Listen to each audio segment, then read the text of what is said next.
But yeah, I had a crew go to Boston this week to shoot something for Midas, and she just wrote me and said, everything was good except for this one thing. My axle broke on her vehicle? On her vehicle. Oh, boy. And they said, oh, yeah, that's fine. Just leave it here. We'll have it fixed by tomorrow morning. It's like, it's a company that fixes cars. So it's like, yeah, you good. It's like literally like there's very few places it could have broke down better than at a actual shop. It broke in front of the Axle store. Yeah, right. It broke in front of Guns N' Roses reunion. Just like Guns N' Roses did. Yeah. So yeah, real quick. I mean, before we dive into everything, let's talk about the podcast real quick. I really want to get set up on an audio-based system. Yes, Podbean. Yeah, we're looking at Podbean. I like it a lot. I already have the fucking account. The idea was I had a podcast for like a year.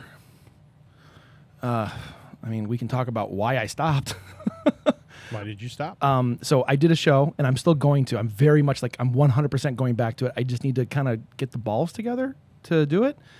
I did a show called Behind Every Story, and the idea was I wanted to go out and like meet people and just sit down with them. I was on these. Yeah, you were on episode number 2, Becoming an Architect. Yeah. Or episode 3, anyway. But I wanted to just go out and meet people. Be like that lady down in Elgin who owned the bookstore. I really just wanted to talk to her. I wanted to just talk to everybody. Gloria, yeah. And basically what happened as soon as I got like the gumption to like, let's go do this, COVID happened. So I was like, well, I can still do this, but I can talk to people online. So that's when I did the COVID 50. And I had 50 pretty deep questions. I mean, so some of them were very surface level, like what's your favorite swear word? But some of them are like, what happens to us when we die?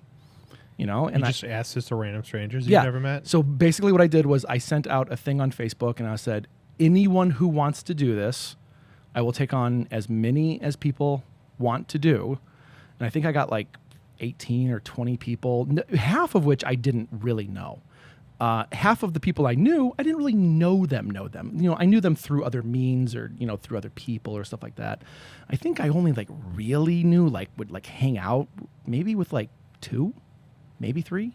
So it was a pretty good like deep dive into people I didn't know. So basically exactly what I wanted to do. And I asked the questions and we recorded everything in like one lump sum go. And then what I did was I cut up all their answers into individual episodes. So like episode 3 was like, what's your favorite swear word? And I got everyone's answer from that, right? And it was a lot of fun. So what happened was I was editing them and trying to do them like edit once a week. And then one of the people that I interviewed died. And it kind of caught me off guard. And it kind of hurt because I kind of knew him. I didn't know him that well, but I knew him well enough to know he was an amazing human being. Mm-hmm. The guy who owned Blue Box Cafe. Yeah. In Elgin. I read about that online. And then I don't know why. It just shook me. I mean, there was so much going on. There was so much death going on and so much other shit going on. It just really kind of shook me for a second. And then like a month later, his wife died. I read about that as well. And she was one of the other people on the show. And I was like, fucking hell, this is really like, and then literally like, I'm starting to get the gumption to get up and doing it. And then one of the other people committed suicide.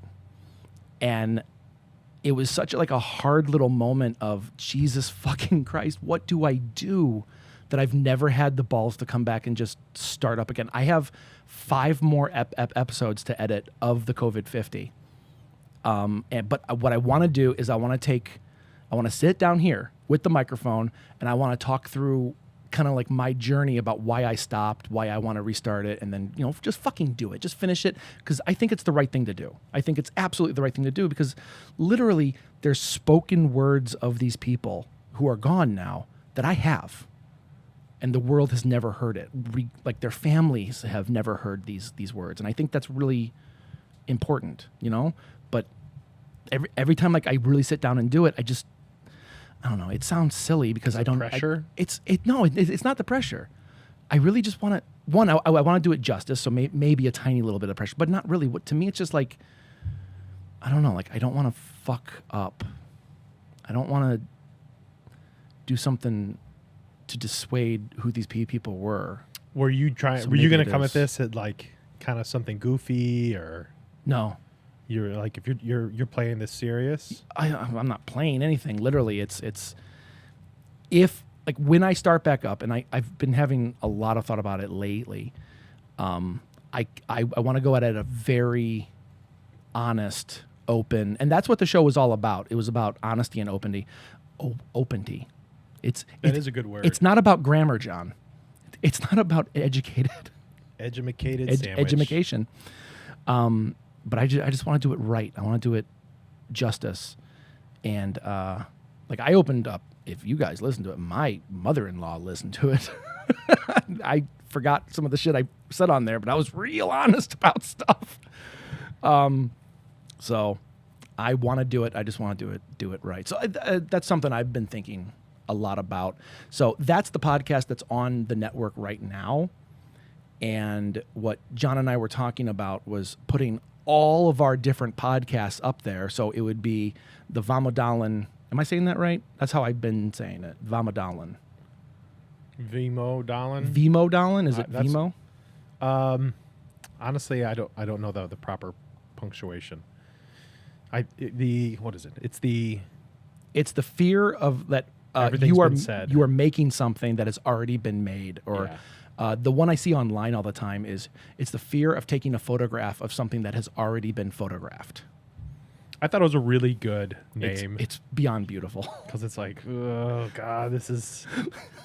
Literally, we were sitting right here, and you were looking up names online, and you said that one.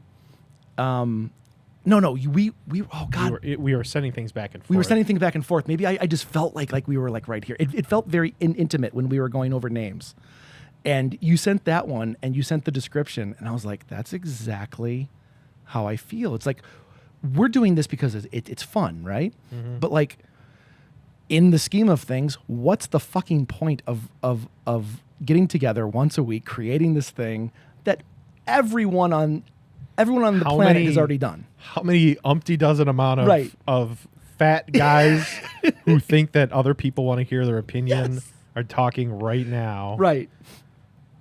Yeah. So that's the name. That's what the name means. And then we were going to release all the different shows under the same name. So it'll be like the Vemodalen Podcast Network presents Buttertown.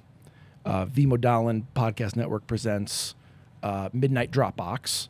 Any other thing that we have on there. So that way we literally have a plethora of stuff to choose from. The only problem with that is I think we're muddying the waters. But really what it boils down to is who the fuck cares? How many people are actually listening I to don't. this? I don't think that. I don't think it's being muddied at all. You don't think so? 100% no. Okay. Like, because there's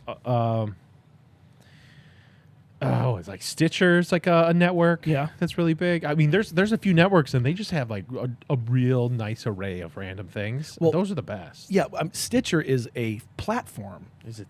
Maybe it's not Stitcher. There's. I mean the We're group basically that the group that 99% Invisible do.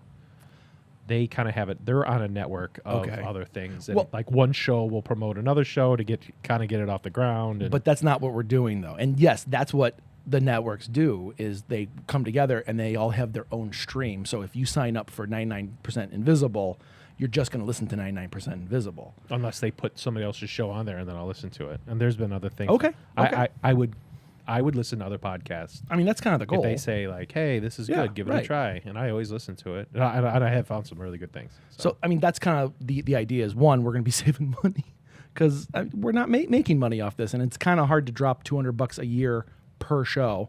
So I would just put it out there. I would love to do another podcast. Another one? I would Oh like my to God, do one, another one. where I'm just telling stories. Please. I would love that. I think that would be really. I think that'd be neat. I do have a bajillion stories Yes, that I you would love to do. just tell. Do it. I don't even know. You got a mic at home, right?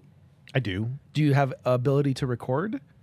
There's a free software called Audacity, and it's freaking great. So if you want to be stationary at a computer, you can use that, or I can let you borrow an audio recorder and you can just hook up a mic to yourself and walk around and talk. I've thought about doing that before. I have the mic that you gave me and the snowball and the cover. Yeah. Yeah. No, it wasn't a snowball. You gave me something better than a snowball. It was a blue. It was in the same family. Was it? But it was the hyped up version. Yes. It was Yeah. something with an arm and everything. So, Yes. Yeah. I would totally give that a go. Oh my God, John, do it. I would listen to that like instantly. Like, do you think it would be like a free association, like wave of consciousness kind of, or do you think you would go at it more like systematically? Probably the way that I would go into it wanting to tell one story, but I would Just probably dive go off down? on. I would probably go off on things. I would listen to you all day, man. Yeah, it would just be a random story that I would just tell. Oh my God, please do that. And literally, that's just more fodder for the fodder. I'm really good at promoting our business here, man. Can you just throw crap in a barrel? Yeah, that's more Give it to us. meat shields for the military. I don't know what a good bucket of death. I don't know. That'd be a terrible name for it. But I mean, truth be told, that actually might fit pretty well. Oh, dude, I would listen to your stories all day, kind of like verbal documentaries. I listen to some of those on NPR sometimes, and they're real fucking boring. Oh, there's a guy who does stories, and he teaches people on how to tell better stories. Oh, And man, I've heard some like really amazing things on there. What was it? Somebody, my buddy Burley. yeah. He told me about it. I think the way he sold it was like it's the dirty version of what's the podcast that they do out of Chicago? Magic Tavern? No, it's oh geez, I need the thing in front of me. It's like I think it's the most popular podcast in the world. Well, before Joe Rogan. Oh, I was gonna say like Before Joe Rogan. okay, And it's definitely the most popular one on NPR. I don't know. You'll know as soon as I say it. I mean, probably. Fresh Air, no. Terry Gross, no. I think both of those are the same thing. Hold on. NPR. Yeah, it's a big one on NPR. In fact, hold on. I'm trying to think what I know this is good podcasting. Hey, NPR. you should listen to my other podcasts. Have you listened to Midnight Dropbox yet? I have. We started a game with episode 3 where at the end of every episode, Andrew has to do a 6 degrees of separation, and I choose 2 random people. Okay. The first night, I think he got it in like 4 minutes. And then the second one, John, no shit, I think it was 20 seconds. He put Liana Quigley and Tom Cruise together in 20 seconds. That's impressive. You know who could do that? Bob. Bob is really good is at he? that. I'm awful with names. Oh, dude, I am too. I am just dog shit at it. But Bob was good. Mm-hmm. Bob's very good. See, like, he's the guy that I always wanted to have a podcast. Even when we were doing our last one, I wanted him to do something. He is extraordinarily elegant with his words. Yes. I wish he would write more. I really Dude, enjoy. you fucking me both, man. I really enjoy reading what he writes. Yep. Even when it's like just the bullshit in the group chats, it's like every time he writes, I literally have to like take a breath and stop what I'm doing to read it because I know it's going to be written so it's gonna be good. well. I always enjoy those. Even Heather said like just the way that Bob speaks, Yeah. and the way that he, I don't know, handles himself, especially in tough times. Yeah, Bob yeah. is like a really good soundboard, or I don't know, somebody to get advice from. I mean, he's been like through the ringer, man. So I think he's. What if you were to do something like that? There is a subgenre. I mean, you know what podcasting is. You know what live streaming is? That sounds silly to ask, but I just want to make sure. It's just streaming live? Yeah, I mean, yeah. It's just streaming live. It's like doing what we're doing right now, but live, right? Mm-hmm. There are people in there who do, they're like talk shows. Like one person just sits in front of a microphone. People write in, and they say, you know, here's my issue, here's what I'm going through. Sometimes people just need to tell someone. They just need to talk, right? And then the person talking, like, walks them through it. You know, they say, like, you know, how have you been? Are you okay? Like, here's my advice and blah, blah. Bob seems like the kind of person who, like, his voice is so calming. Very much so. And he's so learned and so educated and so endearing. Like, he never sounds like he's better than you because he knows a lot of stuff. I think he would do That's my really. That's your job. But I think he would be really good at that. I agree. That would be good. If Bob was like a crisis, Yeah. he'd be a good crisis person. I don't know. Yeah, I totally agree. Bob, you need to do a podcast and put it on the network. Oh my God, please do. And if you need any technical advice, we're absolutely happy to help. That would be awesome. I would listen to that as well. Matter of fact, anybody on those dudes. If they I had agree. A thing, I would totally listen to it. And we will put it up. We'll give you the space for it. So Absolutely. like, seriously, literally, this isn't like placating. Everyone in that group is so interesting and dynamic and deep. Like, literally, I always, John, no shit, I always feel like I'm the dumbest one in that entire group. I do too. You eat the fucking door, dude. Now, everybody else is like, I'm a jack of all trades and a master of none. There's like Tommy. Tommy's been like doing like one job for 20 years. I don't even know what that feels like. Yeah. To do one thing for 20 years. Even Pez has been doing, like, you know, kind of banging the same drum forever and like being like a true master of something. He's told me some real interesting things because he works with the voting. Yeah, you're so right. like, right. you know, in the past few years, it's been very interesting to kind of hear his take on things. And it's, I don't know. I wish more people would listen to what he would have to say, because I think it would make the world a little less dumber. Well, tell his ass to get over here one night. I have a third mic. It's a shotgun mic, but it works fine. If, by the way, gonna pitch the other show that's coming on the podcast network here called Pitch Session. Literally aired today, so you can see the 3 mic setup, and you can have someone fucking sit right there. Ta-da! So who did you pitch to? So what the show is about is it's a multitude of different things, but number one, it's practice for us as a marketing team. It's practice for us to go, hey, let's take a brand, let's learn everything we can about them in 15 minutes, and then we do the podcast is a hard 1 hour, no more, no less. It can be less, but it cannot be more. So for first 15 minutes, we pick a brand, or someone writes into us, and that's kind of where we want to go, is, you know, someone to write into us. We have 5 questions they have to answer, and then we read them here, and then we figure all about them. We look at their socials really quick. It's not like a deep dive. We look at their socials, we look at their website, we look at what kind of videos they're doing, what kind of photos they're doing, and then we figure it out really, really quick. We get a feel for it. And then for 15 minutes, we pitch a photo concept to them on how they could market with photo.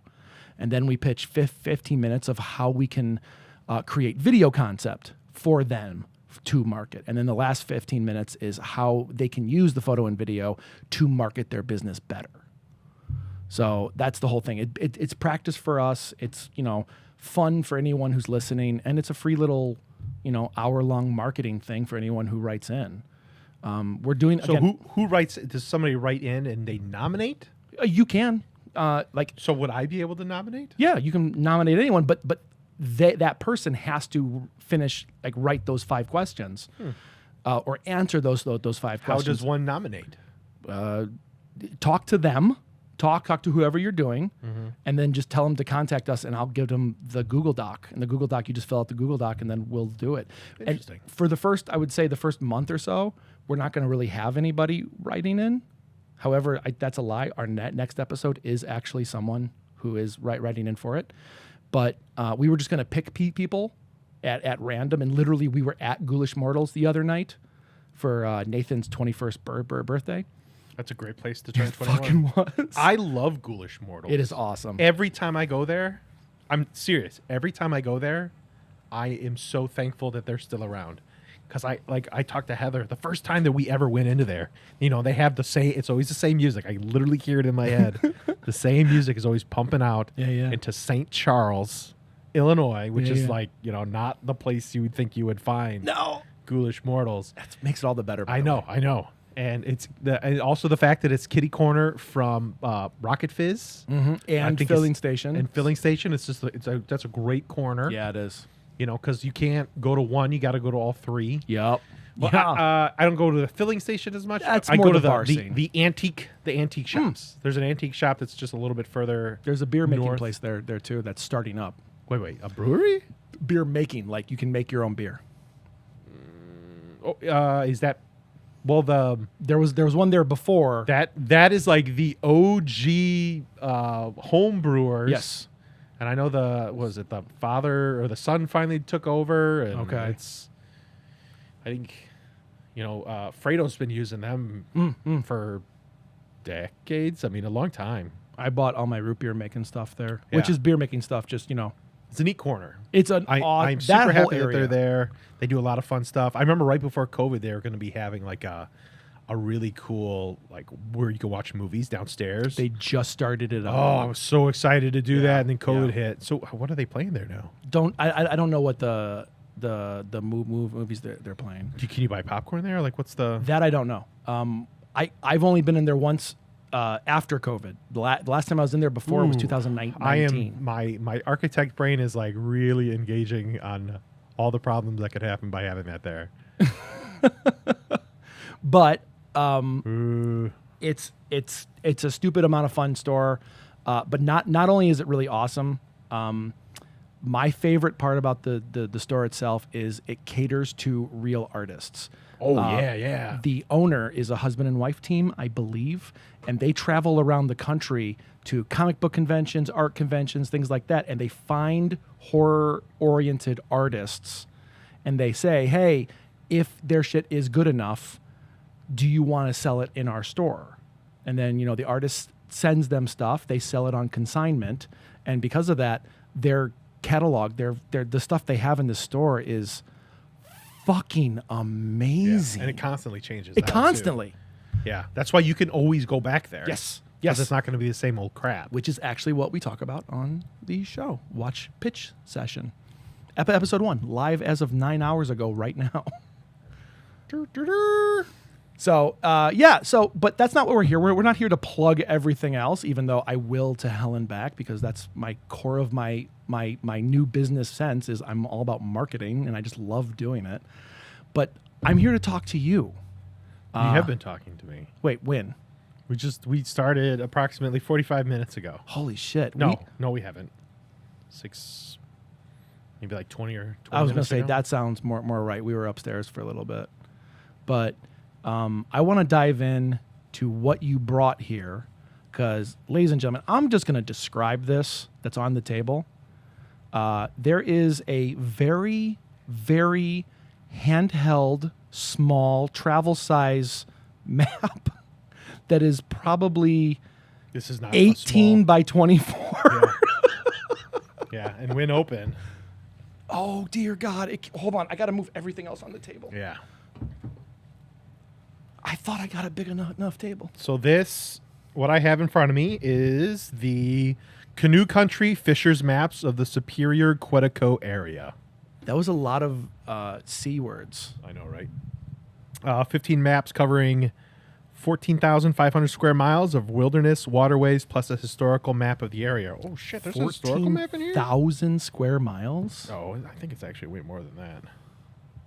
Okay, so what is this? It's a map explaining the aquatic, like rivers, lakes. Let me start from the beginning. Start from the beginning because there's something else you brought. And it is. So the other thing that I brought, you know what? What I have in front of me. I've been wanting to touch this since I got you in my truck, by the way. You can do this. What I have is this is a paddle. It's the Viper paddle made by Bending Branches. I'm a huge fan of this paddle because this is the first paddle I've ever bought myself. I'm very happy. Usually when I go canoeing, I've always used my buddy Burley's paddle, which is the exact same one. I bought the exact same one except for mine's a little bit longer because I'm taller than him. Okay, that makes sense. And it is ergonomic. It has a double bend to it. The reason why you have the double bend is because it's more ergonomic. Instead of it being straight, my wrists and everything don't have to be as straight. Yeah. They can be a little bit lazier when I'm holding it. Okay. So when you're paddling over a very long time, which when we go canoeing, usually, I could be paddling for 3 hours, like 3 hours long. 3 hours? 3 hours of paddling could happen. So, holy shit, man. Tell me you're torn up after that. You know what?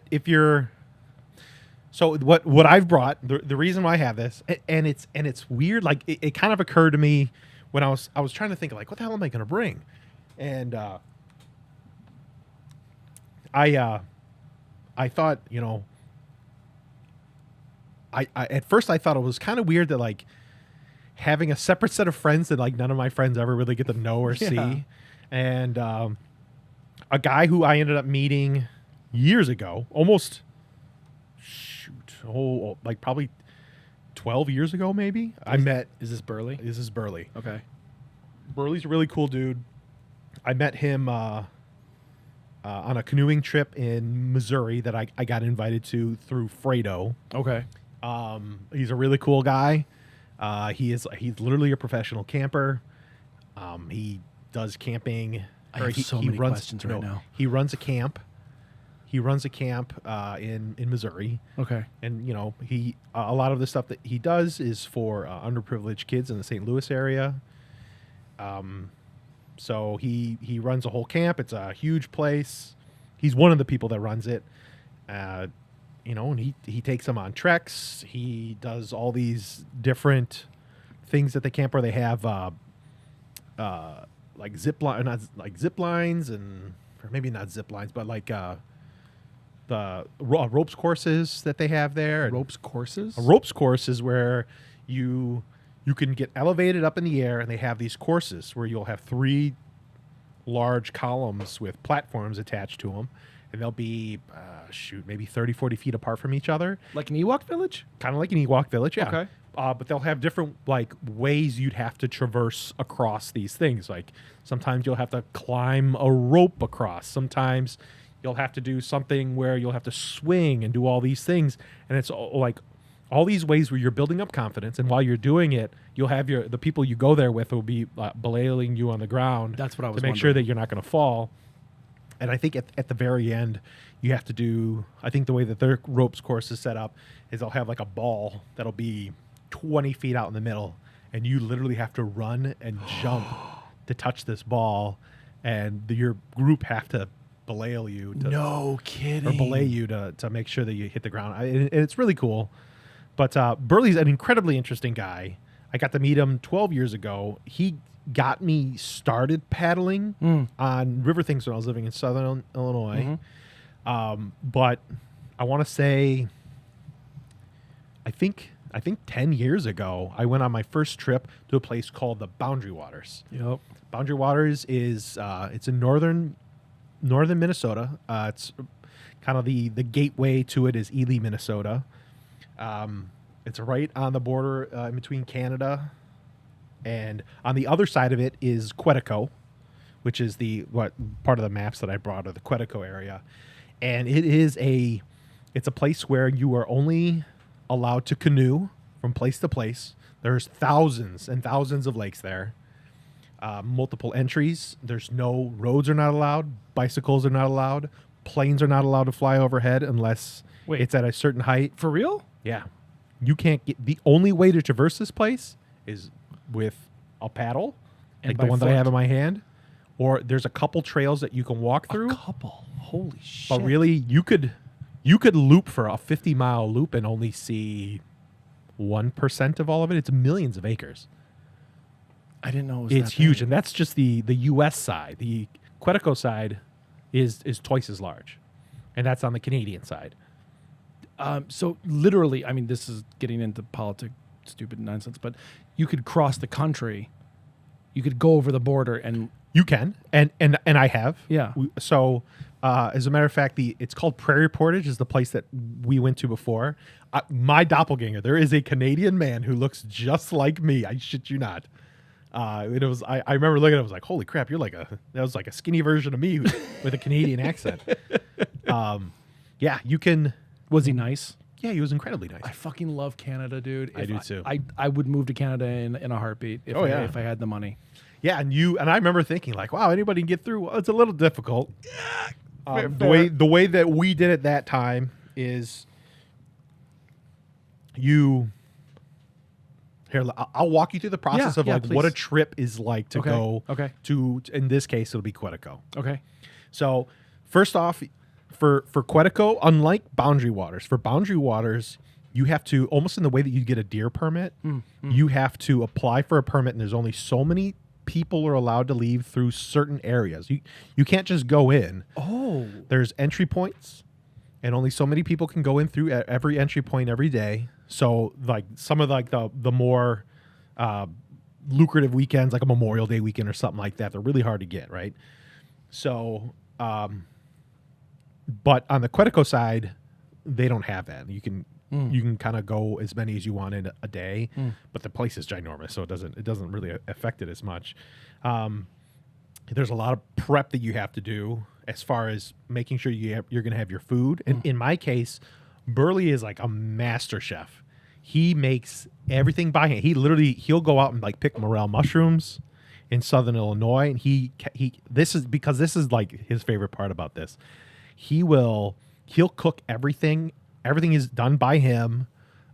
He makes his own homemade spaghetti sauce with venison. He makes everything is homemade. Okay. And it's all made, dried, and prepped for the thing. Like a big thing he does is he has a whole menu, and like you kind of cater the menu to what he wants. The way that we've been going on our first nights that we go out there, we will have like little tiny bottles of wine that collapse down when you're done. So we'll have wine, filet mignon, and lobster tails. It's like kind of the thing that we've been. Oh yeah. Well, when I'm talking about like you eat so incredibly good, like the stuff he has figured out how to. He's got it down to a science, and it gets better every trip. I was not expecting that. Oh, I eat better on these trips than I do anywhere. No shit. It's like eating at a fancy restaurant every time we go out. And he cooks it all. If you want to catch a fish or something, he'll clean the fish and eat it right there. I've caught walleye and stuff. Oh my God. Like he'll have just enough breading to bread out walleye and everything when we go out there. It is awesome. Except he didn't bring honey last time. What a bastard. And if he's listening to this, because I busted his balls the whole trip. Like, wow, this tastes delicious, Burley. Bet it would taste better if I had a little bit of that honey. And he tell me essentially that I'm wrong and that he's happy that he forgot it. But other than that, he's everything else he does is pretty stellar.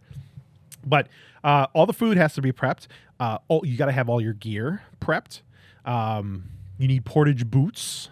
So the way that this works, what's a portage boot? So a portage boot is your regular boots, but you got to have a way for the water to drain out of your boots, because when you go to these places, you'll go across. Some lakes are only a half mile across.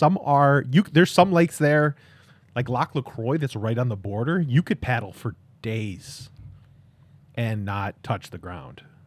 And there's islands the size of whole cities in the middle of the lake. Are you kidding? They're huge. They're huge. There's islands everywhere. That's fascinating. But when you go from lake to lake, there's all these on the map here. Let me pop open a map here for you. Hold on one second. I'm gonna take you to Take me on a journey, John. I'll take you on a journey. I'm gonna take you to I think Fall Lake is where we did a tow. That's better than Spring Lake. I know.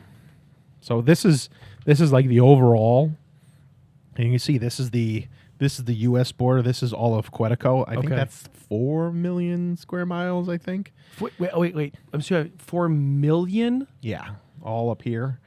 And then the Boundary Water side is... Can you, I mean, I'm not good at knowing that large of a space number. Can you compare that to something that would be understandable. I mean, for our listeners, because obviously I get everything, but like, Oh yeah, obviously. like what I don't know. what would be 4 million square feet?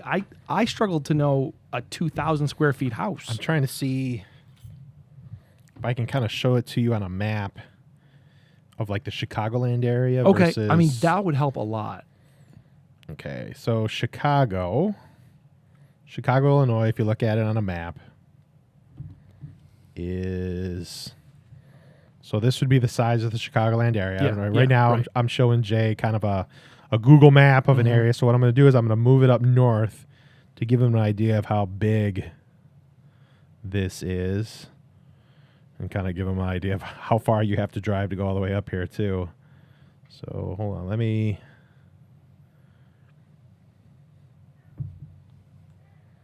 let's see here. Going all the way up top. I hope you We guys got are the Lake following along at home and Superior. doing this as I know. well. Got El Royale. Okay. I love Battle Royale. I know, right? So to give you an idea. Okay. Hold on. John's playing Pokemon Go now. I know. I got to play Pokemon Go to figure out. He just basically shut down what he was doing, and now he's not paying attention. I think I know. you're the one with ADHD, man. I know. Well, the hard part is this is really good podcasting. This is the hardest part. So to give you an idea. All right. So these are all the lakes and everything. Okay. That entire area. Yeah. That's about. Do you remember how big the bubble was for Chicago? Where it was just this. Yeah. This is all of that. So it's maybe 3 or 4 times the size of Chicago. Chicago. Yeah, it's big. Good God. So you're saying it's bigger than like FAO Schwartz? Yes, it's way bigger. Oh my God. So like 2 FAO Schwartz? Elemental P Schwartz. May the Schwartz be with you. Dude, okay. that movie is not as good as an adult, by the way. May the Schwartz be with you? Spaceballs You don't think so? really falls apart. Really bored. Don't tell me that. Yeah. I mean, that's me too, but I know my tastes aren't. All right, we're going to go to page 108. All right, everyone turn to page 108. I know, this is really good podcast. In their Canoe County Fisher maps of the Superior Quantico area. Okay. So Emerald Lake. I should have probably had all these things like broken up before I got here. Hey. This isn't about having good production value. This is about a conversation. I know. It should also be me moseying on about where did I put this thing? Hold on a second. All right, here's the boundary waters. Okay, you look for that. Does anyone out there know RSS coding or audio social coding for podcasting sites? This is basically where my knowledge ends, and I'm going to need help putting this stuff up on Apple Podcast, on Stitcher, on whatever the other big ones are. But like Stitcher is like the biggest one I know. So I'd like these shows to be on these public getting platforms. So if anyone out there knows how to do this, you can be a part of our team. Back to John, who's already in the process of looking through pages. I'm just looking through pages right now. God, you're like a kid. Oh my God! Kid before Christmas. Just looking through pages of the new Target magazine. Dude, do you remember when we were kids and like the Christmas catalog came out? Dude, and it was I like love the JCPenney coolest catalog. shit. Yeah. Like, and I would go through every single page and I would try and pick what the best. I would pick what I wanted on every page. I would go really slow past the toys, and then when my parents would leave the room, I'd dog ear the bra section, and I'd look at the little ladies in miss bras. section. Well, I mean, they were teenagers and young women, but Oh, this is the worst. I can't find it. Hold on. okay. Oh, this is so bad. After these messages, we'll be know. right back. Action Man! One of the greatest heroes of them all. Dr. X is destroying the polar ice cap! But Polar Mission Action Man teams up with Blizzard, his fearsome wolf, and are hot on his trail. With electronic sound And firing polar missile Blizzard is unleashed.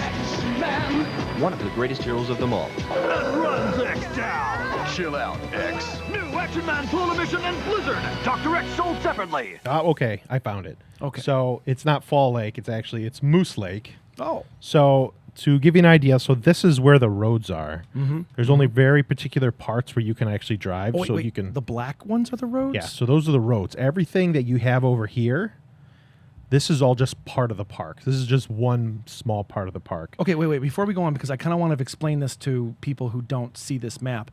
This map is literally, 18 by 24, right? Mm-hmm. 18 by 24. We have maybe...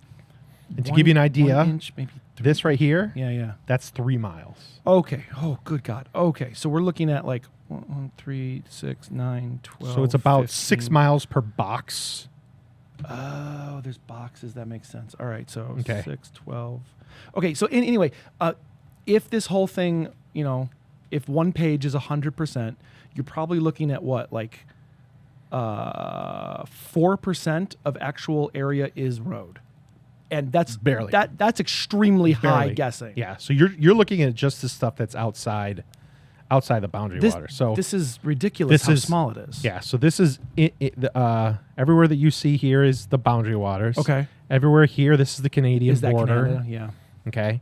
So and then the way it would work is you have to go into an area where you have outfitters. An outfitter is like it's just a person who they have a lake. They have a lake on a Like a dock? They have like a dock on a lake that'll be attached to the boundary waters. They'll often have all the gear that you would need. They could pay for your food. They could do all, like if you wanted to outfit your entire trip, that you could go through one of these guys, and they could figure it all out for you. You could pay them, so they could do the food. You pay them. Okay, Yeah, that you makes could- more sense. You could have one of their people be a tour guide for you. Oh, like Burley. Yeah, like Burley. Burley could totally, if he had the cash, he could easily run it out, be an outfitter. Like he could run the show easily. Okay. Because he knows everything about the canoes. He knows how to take care of them. He knows how to get the best paddles. He knows Yeah. all the best camping gear, all that stuff. If you have a bunch of that stuff, people come to you and they pay you money to rent your gear. Gotcha. In our case, okay. I've been collecting gear for a really long time, and Burley's been. He definitely has. If I don't have something, Burley has it. Okay. Especially when it comes to all the cooking stuff, some of the tarps and things like that. He'll have all those items. But we'll drive in, and normally from Elgin to Ely, I think is a 9-hour drive. Whoa. And Burley, from where he's driving from, I think is about a 5-hour drive. He in St. Louis? Yeah, he's just outside St. Louis. Okay. So, and then we end up driving all the way up here to get to Ely. From Ely to here is probably another 1 or 2 hours. Oh, shit. To give you an idea. So, what we would end up doing is we would stay in a cabin the night before. Okay. You got to go through all your gear. You got to do your final check on your gear because this can be really dangerous what we're doing. Yeah. There's a chance if your canoe overturns, you can get hypothermia. Dying is the possibility is high. How often does it happen? I think there was some really high water last year, and I think there was some overturns, and there might have been one death. Oh, shit. And it's people who've been doing this for 10, 15 years, and they'll just, they'll misread the weather or something like that. But if you go down and you don't get your clothes off and get in front of a fire real quick, the chances of you, dying is pretty high. I don't mean to make this sound crass, okay, but I need to say it because that's what this show is about. I want to be open and honest. Yeah. It's sad when anyone dies. Yes. Especially when an accident happens. Yes. But if this is something you love and really have passion for, and you are going to die at some point, it kind of is fulfilling nature in the heart kind of feeling. It's hey, I get to be in this place. 100%. I have told my wife, if I die out here, I want to know I died happy. Yeah, and that's what it is. Literally, you're Indiana Jones on an adventure. Yes. And hey, your ticket got punched and it sucks, but it's dude, you could have been sitting at home on the couch eating free Fritos. Yeah. And waiting to go to the Boundary Waters. Yes. And that's way worse. Yes. Epically fucking worse. Yes. And and I get to do these often because I have a friend like Burley. Yeah, yeah. Yeah, it's amazing out here. But we don't want to die. Like No, we of have, course not. We do have. In the past, we have something that's called a spot, where it's literally it's a button, No. and once you hit the button, and a helicopter is going to come get you, and it's $5,000. Well, I mean, It's if you really if something really bad happens and you got to hit the spot and they got to pull you out of there. So we do have that. For the longest time, we had just the spot, and it sends a signal out to the whoever the emergency services are, and they come get you. The first year that we had an issue was, so to tell you kind of what's going on. It didn't happen in this area, but you get towed out to a location. Okay. So from here to up here, looking about right maybe here, 15 miles, 20 miles. it's about it's a 10-mile stretch. Oh, ish. okay. I'm not very good I at reading believe. maps, apparently. Let's see. Yeah, from Prairie Port is about 8 to 10 miles. From there to there is a tow to get all the way out there, and then because there's certain areas where you're allowed to have towboats. Yeah, they yeah. just stopped that this year, by the way. No So shit. now you do have to tow it, which can be something. I can talk about that. But the gentleman who towed us before was on the east side. I'm not going to say his name. But he towed us out. It was far. It was very far, 10, 15 miles Okay. of a tow. And we did a big about 45-mile loop. And then we were supposed to be picked up at another location, and he forgot about us. And and the way that you pace your food out is, That's what that's the you have first all thought. your food, you got to get back by a certain time. We do have fishing poles and we go out there just in case, but I mean it means that you're going to have to paddle out of there, which that's a day, maybe 2 days of paddling. Because on average, just calm paddles are going to be about 3 miles per hour. So 3 hours of paddling is a long time. You can do about 10 miles. Is it more advantageous to paddle or is it advantageous to walk? You won't be able to walk much Really? here. It's that watery? No, you could. Oh, yeah. You're only going to see, to give you an example, this is the one trail, this dashed line here.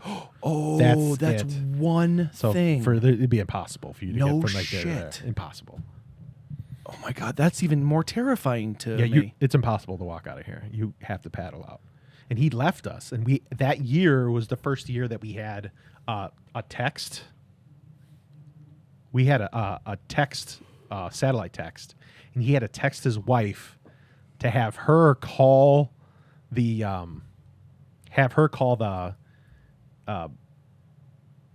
outfitter and be like, "Hey, my husband and his friend are out there, and it's been 2 hours, and you forgot about him." And he came back and was like, "Oh, sorry guys, I was really busy." He's like, "No, dude. We paid you money to pick us up at this time. Yeah. There's no sorry or anything like that. You were busy flipping burgers somewhere, Randy." Yeah, so it's good to have that stuff. But to give you an idea, you go into your outfitter. You got to have all your gear the night before. You go through all your stuff. Make sure that everything's up to snuff. Okay. Making sure you have all the things. If you do have a tow, you have to pay for the tow to get out there. And what they do is they'll take your canoes.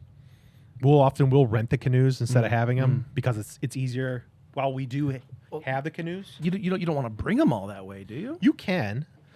We get Kevlar canoes because they're lighter.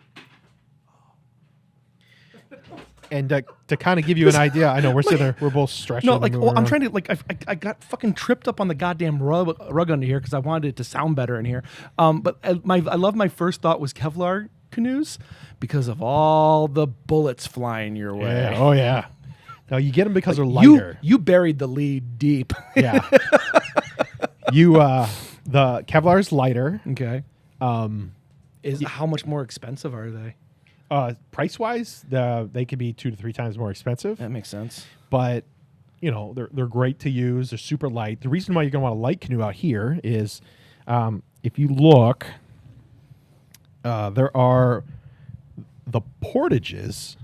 So to get from lake to lake, you're not just going to paddle willy-nilly. The thing is you're going to paddle to a portage. And a portage is It's too hot or it's too cold. I know. It's got to be just right. For you to I'm sorry. For you to portage, a portage is done. It's measured by rods. One rod is equal to 16 feet 6 inches, I believe is what it is. What the fuck? Because you got to remember, when they were measuring this thing out, they would have one measuring stick. And it was probably done at meters at the time when they were doing it. Oh, that makes sense. Because that's what they would carry. Yeah, Or it's the length of an average canoe. So when they would take this thing, they would just upend the canoe to give you an idea of the length of it is how many canoe lengths that it is. As would be your rod. So like if you see like a 50 rod portage, which is pretty normal, like 40 to 60 is like an average one. But like 420 rods, I think, is a mile. Okay. And like to have to carry, we'll often have our packs per canoe. We'll have 2 packs. These packs could weigh about 100 pounds a piece, which makes sense. Yeah. So you have a 100-pound pack, plus you'll have a canoe on your shoulders if you're doing it at the same time. And when you're portaging, it's not flat. More often than not, of course not. You'll be going up maybe a 45-degree angle on wet rocks. You're like almost climbing up. You're kidding. You're climbing up rock cliffs. Not cliffs, but I mean, some of them would be cliffs, but like big rock trails. Well, don't they have those little electric scooters that you can just sign into? I mean, you won't be able to go very far. So that's insane, by the way. A 40 fucking degree angle. Yeah, sometimes it'll be about 45 degrees. That's insane. And you're climbing up. You have a pad where you have your canoe on a yoke that'll go. It goes around your shoulders. Okay. So it makes it a little bit easier to carry. And how many people are in a canoe? 2. You can get a 3-man canoe, which we've done before.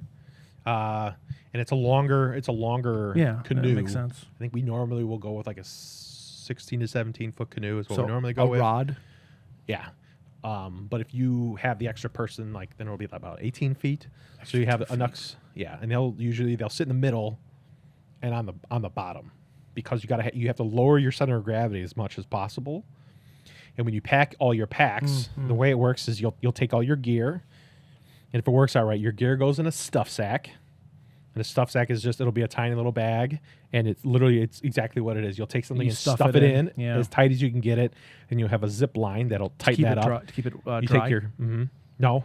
Then your stuff sack goes in a dry bag. Oh. And then you'll take all your stuff sack items or whatever loose items that you have. You don't want loose items. Yeah, that makes sense. You put those inside of a dry bag, and those will be anywhere from 20 liters. Sometimes you have like a 5 liter, 30 or 40 liters. Okay. Yeah. Is about normal. Okay. You put it in there. Like the size of a garbage bag. That's 30, 40 liters. Or maybe I'm thinking too much. Maybe it's like 20, maybe 20, but 20 liters. Okay. Or you're thinking of gallons. No, I'm thinking of like a 30 gallon. Yeah, that's what I'm thinking. Sorry. So you'll take all your stuff sacks or all your dry bags, and then your dry bags go into a portage pack. And the portage pack, is like a nesting doll. It is just like a nesting doll. And the portage pack is actually what you wear on your shoulders. Oh, okay. And there's some like Burley's got it down straight, and I go the way that he does, where you have it's like super clean. You don't want anything loose. It makes for a super easy portage. Yeah, because having to go back and forth, you could be walking miles on one portage if you have to keep going back and forth. So if you just have one thing where you can put it on your shoulders, as we're getting older now, we're doing 2 portages where it's like one walk. You'll do one walk with the pack and then one walk with the canoe. Oh, you gotta do it twice. Sometimes, like 10 years ago. Yeah, well, 10 years ago, I was doing just a single portage, pretty easy. Now, I don't know. Now in the early 40s, the body's like, I don't know about doing. Hey, sometimes I bring the hose out back, and I'm like, the garden's getting watered today. And the next day, I'm like, I can't carry that hose. No, I hear you. So, sorry, I didn't mean to derail that portage. 2 trips. Yeah, sometimes we'll do the 2 trips. You want it to be super clean, because there'll be some people who they'll pack their canoes just full of loose crap. It's awful. It seems awful. So backwards thinking. Yeah, and I always feel bad because there'll usually be a guy with a bunch of kids, which I guess it's fine because the kids can like carry all the things but it is way easier to just have like just a real clean 2-packs or everything. Yeah. And then even beyond that, now that you have your 2-packs, then you got to have an emergency pack. Yeah. Your emergency pack will be the things that are like, that's where you keep the map. Yeah.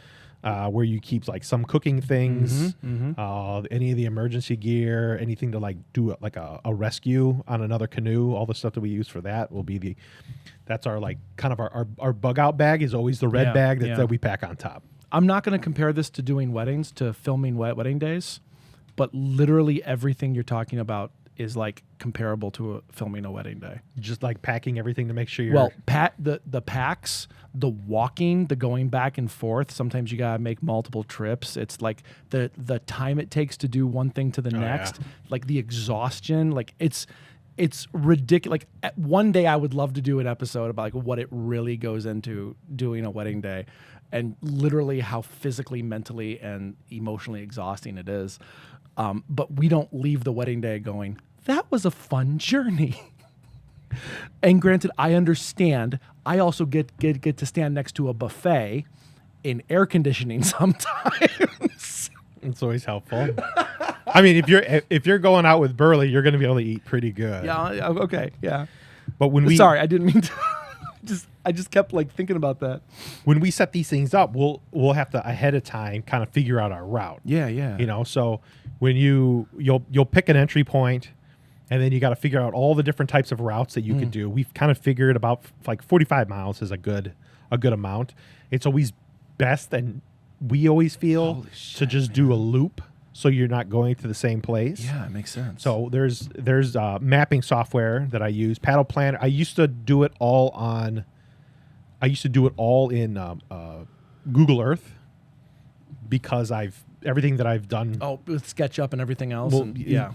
Well, just architecture in general, just being able to know on how to operate Google Earth and everything for all the things.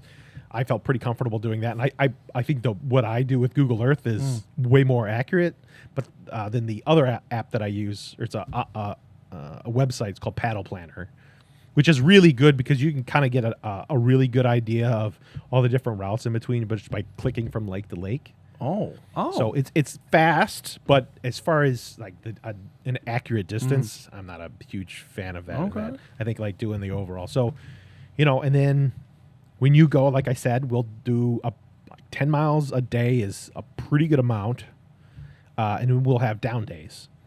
So like, you know, one day you'll be paddling for 3 hours, and then you got to set up camp in another location. You know, you'll travel 10 miles. Some of it's paddling, some of it's carrying it. And then like when you really, really get out there, I mean, you don't see anyone. I'll go a whole week without seeing another human other than, you know, Burley. What? So it's just you two? It's not like a group of people? We started off having, you know, more people, but as we're getting older, a lot of people, I don't know, they're just not, they don't have the money, or they just don't have the interest in it anymore. Yeah. So it's kind of hard to find. So like, I don't know, having a friend like Burley is really helpful. Yeah. Because he's interested in it. He's only a couple years older than us. And I'm still interested in it. He's got a daughter who's very adorable. And eventually they're going to be doing those trips as she gets older. Yeah. And then I'm going to have to figure out what I'm going to be doing. Because I've asked Heather if she wants to go on these. Like, I don't know. I know Bob would enjoy doing one of these. I know, I like, could definitely physically see that. he's a little bit limited. Yeah. You know, and you could shorten your trips. I mean, I like doing the big 40, 50 mile loops, but you know, if just going a couple lakes out is just what you're really able to do, then, or if like I would have to do all the portages, I would be fine doing that. But you know, we're getting to the point where, you know, I won't have somebody to go with here in the future. How does that make you feel? Like, dude, like, are you like like are you wanting to find someone, or are you saying I would love like, to. I would love to. Okay. I think Nick had showed some interest in wanting to do it. I think he would like it, but like, I don't know, like there's something about just being miserable that I just really, really enjoy, like just earning my time out there. I mean, dude, like getting like 50 miles out in the middle of nowhere and like eating the food that you've made, and you've had a paddle to be there. Yeah. It is so incredibly rewarding. And it's like, and you get used to it. And it's amazing. But like there's like here, Lake Alice, I think I told Heather, if the tree doesn't go up my ass That's where you want it to go? on the east side of Lake Alice. So every single one of these little red dots is a campsite. Any of those, that's all a sandy beach. Oh, dude, it is like one of the most beautiful places ever. I love Lake Alice. The east side of Lake Alice is amazing. Do you want to be buried or do you want to be cremated? I would do cremated, but I would prefer to just literally be put in the ground with no chemicals and just have a tree thrown on top. Okay. That's what I would prefer. Nobody's gonna be. Well, and somebody's gonna have to portage me all the way up to Lake Alice. Like if I was a fucking journey, man. It would be. It's it like would be. Weekend at Bernie's. I know, right? For weekend at Boundary Waters. I love if I could convince Heather to go to the east side of Lake Alice, that would make me really happy. And I did that on my very first trip. Okay.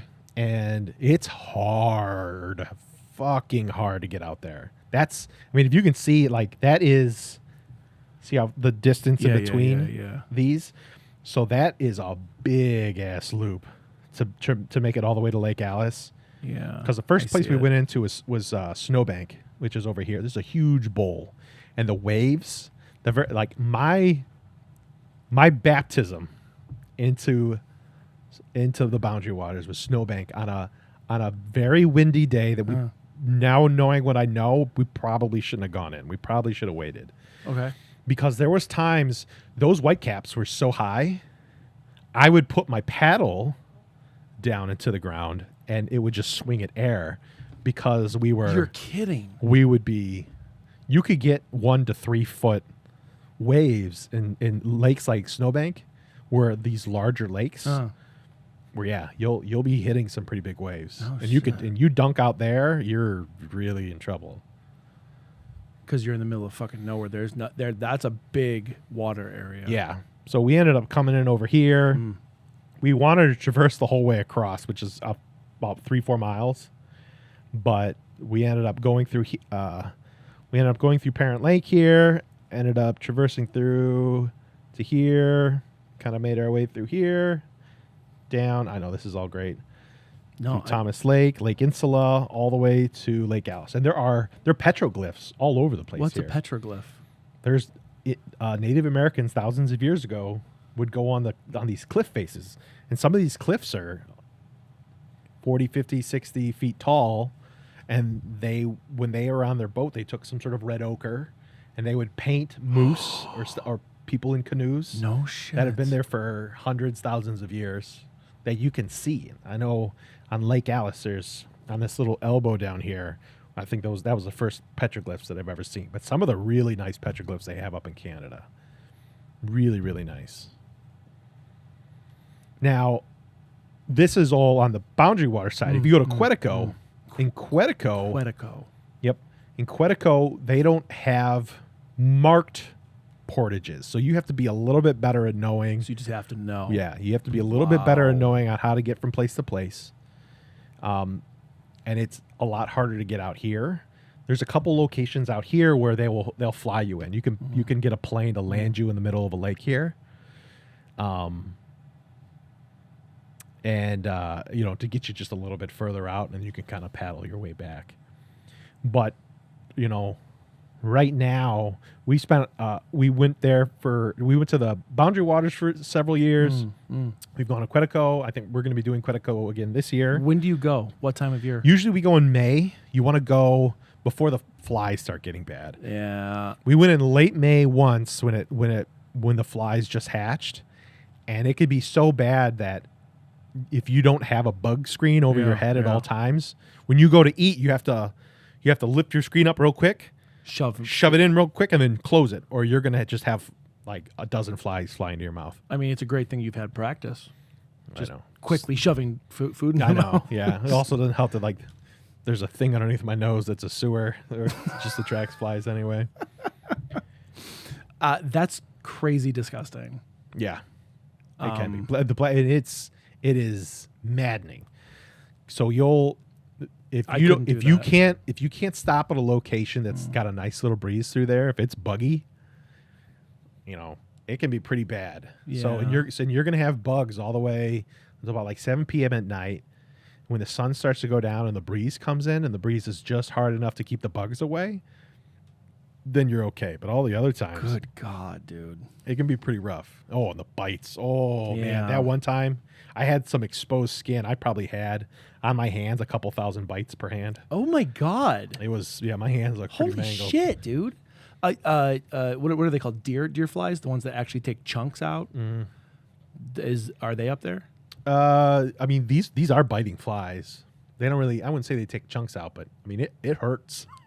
It hurts when they bite. I've never been around those kind of flies. We had sand gnats in Georgia. Desert fleas? Yeah. Yes, those are awful. We had those when I was in Iraq. My legs were scarred. Oh, dude, those hurt so bad. Yeah, they were not fun. And I just stopped going to the beach. I mean, you could get that's how malaria is spread through those little good, bastards. good, Yeah. yeah. We're going to be going in September this year. I've never done a fall trip, so it's going to be Fall see. seems like it would be like the creme. I don't know. I mean, we'll see. I know Burley goes on trips by himself. When we go, I want him to record himself on these trips. I would listen to that like crazy. Just like having like you. I don't know Burley, but I know you. And I know bringing electronic devices is a whole other fucking problem. But listening to you like paddle on the lake and portage from one to the next and like doing all this like soul searching, because this is what you haven't talked about yet. And this is what I really want to get into is why do you do this? Kind of what I was saying before is because it's really well earned. You know, you get to see it. Sometimes you'll go to a place that there's a good chance that nobody's been there in decades. Or longer. Or longer. There are something called PMAs. They're primitive management areas that are the really hard places to get to. Okay. They're off the beaten path. They're not very well taken care of. They're Rightfully so. And you have to like notify the rangers that you're going into a PMA. Gotcha. So in case you do go missing. Yeah, because people aren't going to know that you're there. Correct. I mean, I don't think there's been any bad bear attacks there.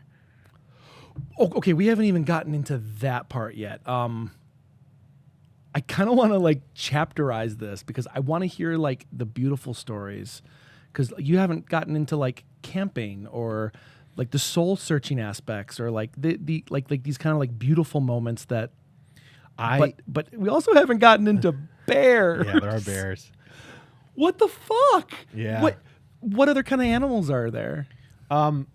Bears are the one you gotta worry about. They do have packs of wolves that are really, really bad. Packs. Yeah, there was one time where I was so glad that we were on an island because they must have just got something, because we heard there had to have been like a few dozen yipping. That was it's cool, but like you know that you're in trouble if the wolves get to you. So they got the wolves out there, and then there's moose, which are also incredibly dangerous. You do not fuck around with moose. I did not know especially that. a mama moose. Until my Andy's aunt told me that, and I kind of laughed. And this is the fun aunt, the one who like the artsy aunt, and she turned around. And she goes, "No, you don't fuck with moose." And I was like, I had no idea. So the trip that we got stranded, we were on a little peninsula, and we were out there cooking. We had set up the camp. We had all of our lines going across. We were hanging stuff and where our tarps were going. And we saw this a cow, female moose, hop in the water, and it sounded, I shit you not, like a diesel tank swimming across this lake. And I remember hearing it. And I have video of it somewhere. I gotta find it. Burley's got it. I don't know where my copy is. Okay, but it sounds like a tank moving because the body's so ginormous. Yeah, and you just hear the as it's swimming across, and then Burley all of a sudden he just stands up and just starts waving his hands because he's like, dude, we can't let that thing over here. It'll wreck the whole campsite. So we had to like shoo this thing away. We had to scare it mid-swim, and it did. It got worried and swam back. Oh, good for Kind of you. like looked pissed at us a little bit, and then swam maybe another probably about 40 yards to the west of us, and then just kind of went off in the bushes. But I mean, I haven't seen a bull moose yet. That's what I've always heard is the the scary shit. Usually when we go there, it's right before they start rutting. Rut, yeah. Tell everyone what. So what the rut is when it's right during mating season, and it's when all the male moose are just getting super ornery and they want to meet all the ladies, and they'll be fighting over the women. Doing the chive. All the cows, yeah, doing the chive, and they'll get pissed off and they'll charge you. They'll do all sorts of awful things. And a moose is like 10 feet tall at the shoulder sometimes. I mean, That's they're huge. Insane to think about. Yeah, they are ginormous. So, yeah, they got the moose out there. They got wolves. They got bears. Wolves, bears. So with the bears, I haven't seen a bear at a campsite yet. I think so. When I go camping, I always go in a hammock. It's really hard to sleep. It's hard to sleep on the ground once you sleep in a hammock. It's amazing. I love it. Really? Oh my God. Only the animals sleep on the ground. Sleeping in a hammock is amazing. Burley sleeps on the ground now because when we go out, we go with his dog Boomer. Boomer is the most well-behaved, awesome dog. He looks like he's got like the biggest underbite. He's so well-behaved. He's the greatest dog. And he sprints down the trail. He's going to chase off any bear. Wow. Because as soon as he gets there, he sprints right down the trail and he sprints right back. Oh, he just wants to check it out. He's a job dog. He's totally a job dog. Okay. He scares anything off. But when I was sleeping in the hammock before, there will be times when I can hear something sniffing and like kind of sniffing at my butt, and I'm, you're just like, oh wow, well I am a burrito. So I've heard things sniffing around. I didn't see any bear paws or anything, but you hear things sniffing. Oh my God, that's terrifying. It is, and I do get, the last time I was there, I do get night terrors, and we talked about that. Yeah. It wasn't the last one. It was the one podcast before. Yeah. Where I was having a night terror that I was being attacked by a bear, and I was yelling out to Burley, and he's like, "I heard you, but I couldn't." He's like, "It sounded like you were trying to yell in your sleep," and I was like, "That's exactly what it was." Oh my God. So I thought I was being attacked in my hammock. Oh my God. Yep, that was terrifying. That really sucked. But, so this is the Boundary Waters in Quetico. Okay, hold on. Before we get into that, the last thing I would want to do is, if I was one of these people going on this journey, is to bring any kind of violence on nature. But are you allowed to bring a gun for safety? Yeah, you can. Okay. I don't. I think there was one guy that Burley went with who, like, he demanded that they have it. But I mean, not to go hunting, but just, fucking bear in your face. No, Of course, I think everything I've been told, if a bear's that close, just fucking make good. Yeah, with God. I was told to, especially if you have like some sort of pistol and you're hunting bear, you're actually supposed to grind the front sight down, because when that bear shoves that thing up your ass, it won't hurt as bad. Okay, so real quick, I want to know if you know this or not, because I get confused and I don't know enough about it. The brown bears and black bears, like, you don't fuck with any bear. There is no bear in nature where you're like, I'm gonna go fucking take my photo with it. But Black bear scare, brown bear pretend like you're dead. is that it? Yeah. Black bear scare. So you Black want to bear scare. scare the black bear. Yeah. So there is a such thing as bear bells. Okay. There's these big ass bells I that have bear mace. you can have bear mace, Yeah. but having just a bear bell and you clip it to your clothing. Oh, I've seen these. Yeah. And you just want to be making sound. Yeah. Like, if you're going for a while, like, and this would happen when I would go hiking out with Heather and we were in Colorado. You just want to say, "Hey bear, I'm You here." just- I'm here. Yep. Okay. Hey bear. You just yell. Every once in a while, just yell. No shit. Just loud enough, because you don't want to scare. You don't a want bear. to. Yeah. So you scare away the black bear. Yeah. If You you're in a situation where there's a black bear, you make a lot of noise, look really big. Yeah. Don't turn your back. Okay. On Okay. it. Okay. And most of the time it'll leave you alone. You'll just scare them off. Okay. And the brown but bear. Brown bear. A brown bear's more aggressive. Brown bears are like your grizzly bears. Oh. And those ones will hold you down and eat you while you're still alive. But if you just pretend Oh like my you're God. dead, if you pretend like you're dead, you'll be okay. Like they might bite you a little bit, but they won't kill you if you just already act like you're dead. They want to eat you while you're still alive. So if you're making sounds, they're going to eat you. If you're not making any sounds, they'll leave you alone. Okay, so here's the question that is ramping through my mind right now.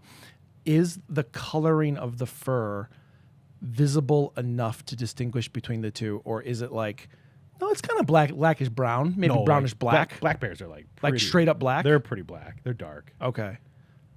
And you also got to know like the areas where you're going. Well, I mean, I'm never going anywhere, but Like especially after this story. There's only grizzly bears like on the West Coast. There's some in the Colorado, and most of them are up like Canada and Alaska area. I mean, everything I know about bears came from cocaine bear, so that's that's scientific and shit. yeah, So yeah. It's a documentary. now we've gone to the Boundary Waters a few times. We did Quetico. We're going again this year. Another trip that we want to do is to go to Isle Royale. Ooh, what's that? Isle Royale is an island. It's the largest island in Lake Superior, and it's also the most remote park in America. It's a park. It is. It's a No national shit. park. It's called Isle Royale. It's an island. You can only get to it by plane or by taking like depending on where you're going from, like a 3 to 4 hour boat ride. Okay.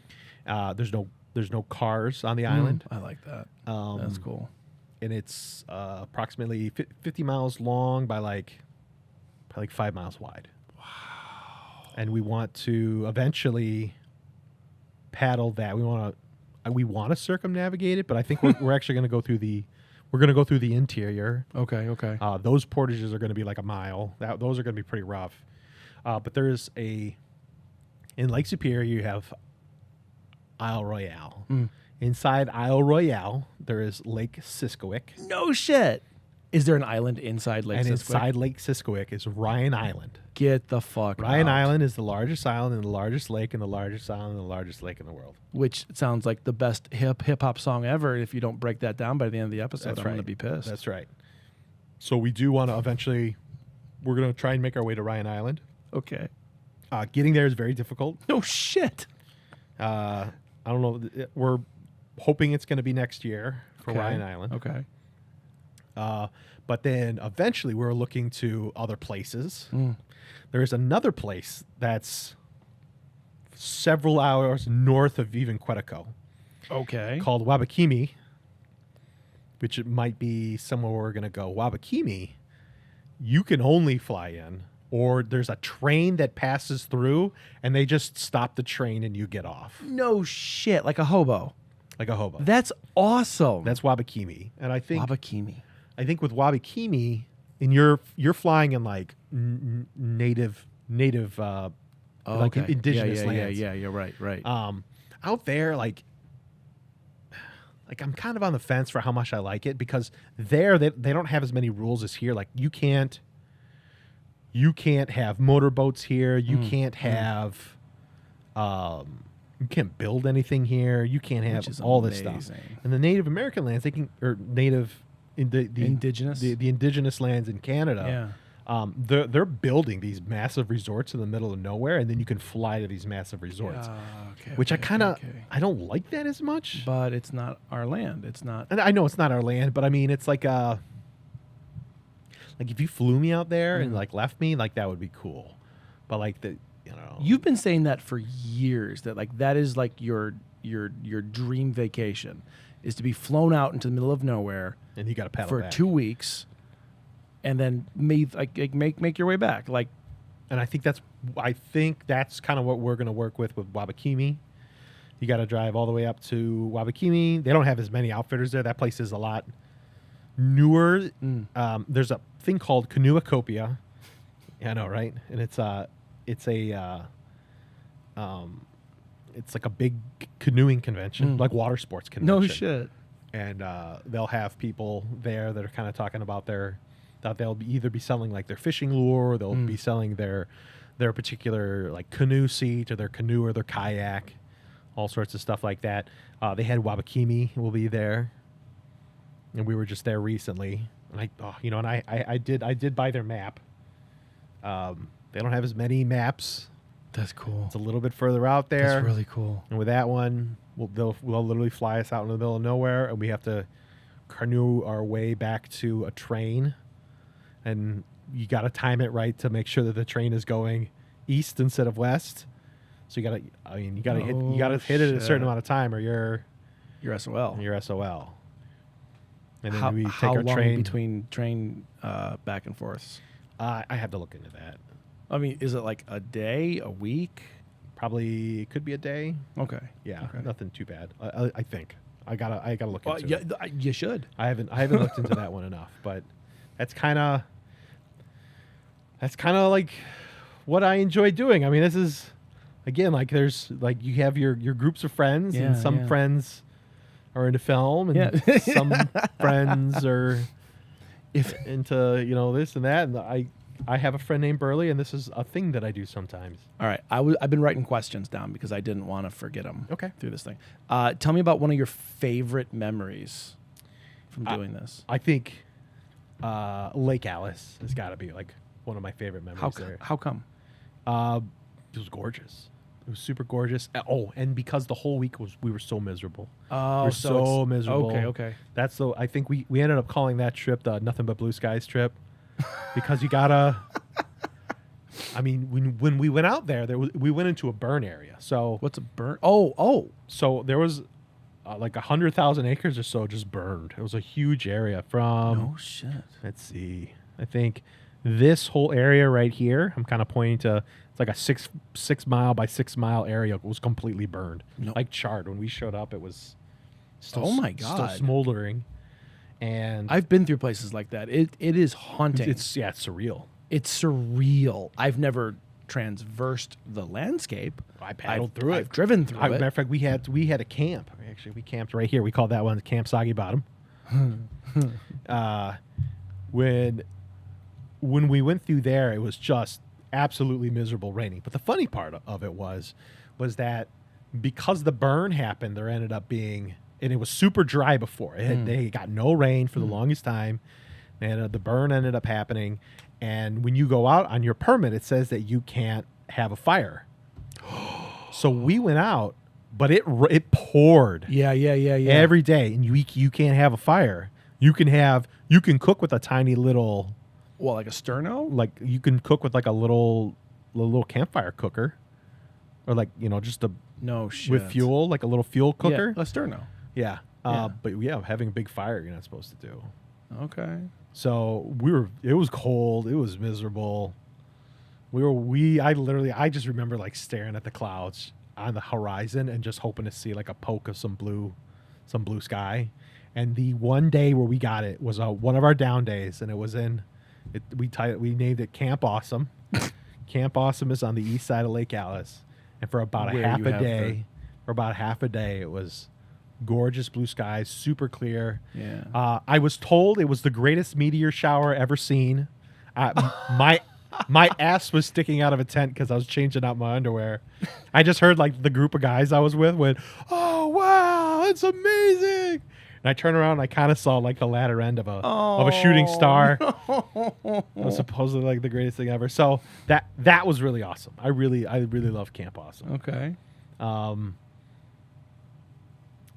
Yeah, I mean, but there's so many awesome memories. There's a place called Lake GBQ that has this. It's just a massive rock hill, and over the course of decades, people assembled all these slabs of rock to be all of these chairs, almost like King Arthur's court, on top of a hill, and you can just sit on there and just watch the stars. I mean, and it is dark. You get to see real stars out there. Yeah. I never saw real stars until I was in the mountains of Wyoming. Oh yeah, that was amazing. Oh yeah, yeah. And if you can hit it on when the moon is gone. Mm-hmm. What is that?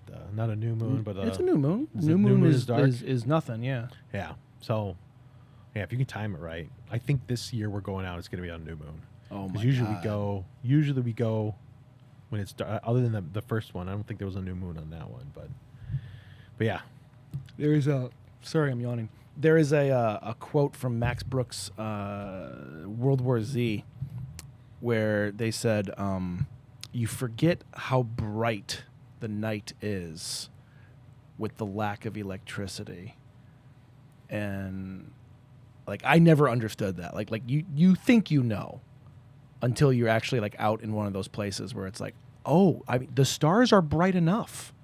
It is ridiculous how bright it can be. Brightest I ever saw was when I was at a bomb dump in Saudi Arabia.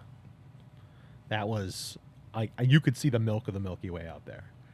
I'd never. No shit. I had no idea you with could see your all that. eyes. With your eyes. No shit. That was incredible. Wow. Yeah, super bright. Like you don't need. I could see everything in it. Yeah. I think a lot of people. I mean, I guess the guys listening to this podcast, depending, who's actually listening. I assume it's just our group of friends, but it could be anybody. But I think a lot of people are born and raised in suburban, urban. I mean, even some rural areas, and they never really get to see. Do you remember us driving to DeKalb? Yes, vividly. I actually just told this story this week, actually, like this past week. In the middle of the night, we're driving back to DeKalb, which is about an hour away from.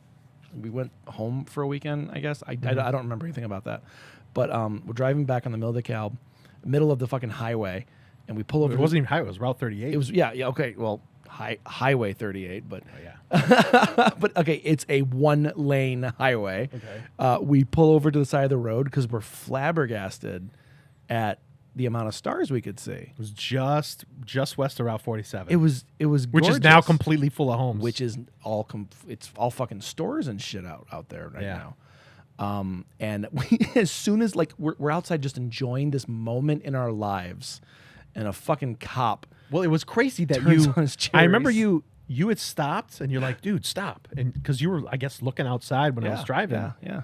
And you're like, dude, look up in the air. And it was the weird, like, just being from West Chicago. Yeah. I just never realized how dark it was in DeKalb because we grew up in West Chicago. Because we grew up in West Chicago, and it was like I was a little stunned how many more stars you could see just west of 47. And granted, as soon as you get to DeKalb, it's a completely different story because there's so much light pollution. But there's like that tiny little stretch of road, maybe like 5 or 6 miles, and it's gorgeous. It's absolutely gorgeous. Until a cop rolls up on you. And that's what you're doing.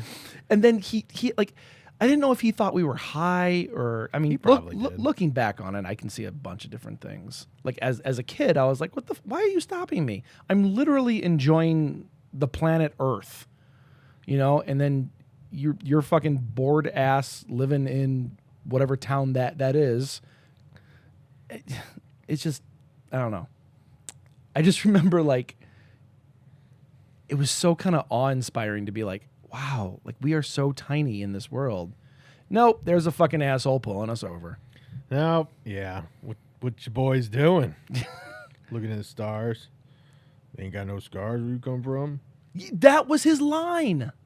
Yeah. You ain't got no stars where you come from. No, sir. I'm sorry. We were born inside silos, and this is our first time up on the out. Welcome, fellow human. So, okay, these boundary waters, not just boundary waters, but like these kind of trips. Mm-hmm. Who is this for? What kind of person would love this? Like, what attributes? I mean, I think if you enjoy the outdoors, you enjoy being in the outdoors, you enjoy a challenge, because this is not an easy trip. Yeah. Then I definitely think this would be for you. I remember my very first night out camping, and a loon. I will always think of a loon as the sound of the boundary waters, and it's haunting, but it's incredibly beautiful. But I love it. Like when I go there now, like I cannot wait to hear it at night. It's like one of my favorite. Like if Heather wouldn't be completely infuriated with it, I would just have loons going at night when I go to bed. I love it so much. But like the first night when you're really like, you realize, oh my God, I made a mistake. I'm in the middle of nowhere. What the hell am I going to do? Like that was the very first night, and you get a little worried.